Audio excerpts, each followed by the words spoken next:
भारत में पिछले कुछ हफ्तों से रोजाना कोरोना के मामलों में लगातार उतार चढ़ाव देखा जा रहा है।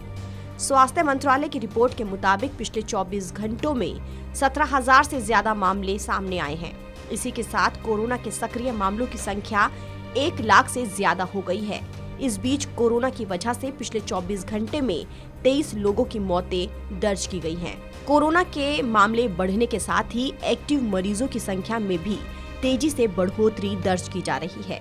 भारत में एक्टिव मामलों की संख्या बढ़कर 1,07,179 हो गई है।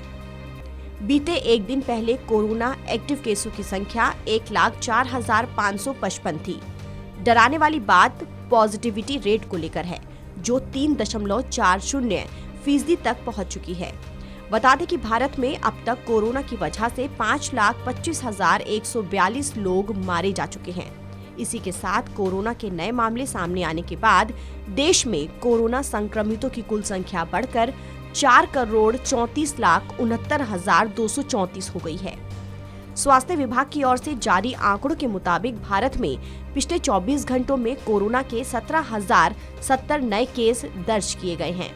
स्वास्थ्य मंत्रालय के मुताबिक 24 घंटे में सक्रिय कोविड केस 2,634 बढ़े हैं।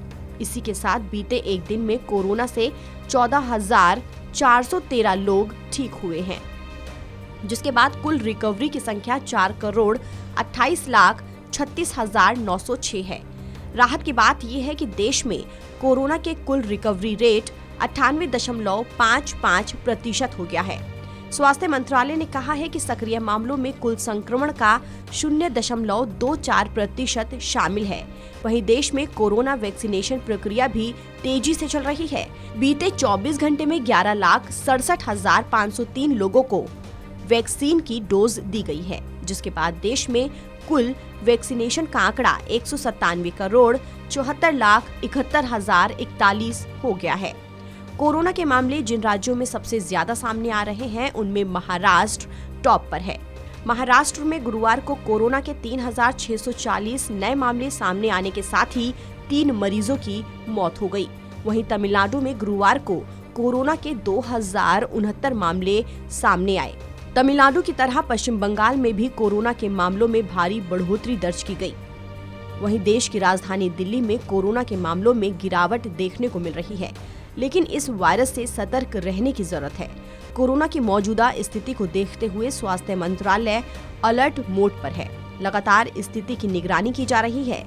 राज्य सरकारें भी राज्य में एक डेवलपमेंट पर नजर टिकाए बैठी है। फिलहाल इस खबर में इतना ही। देश और दुनिया की तमाम खबरों के लिए आप बने रहिए वन इंडिया हिंदी के साथ।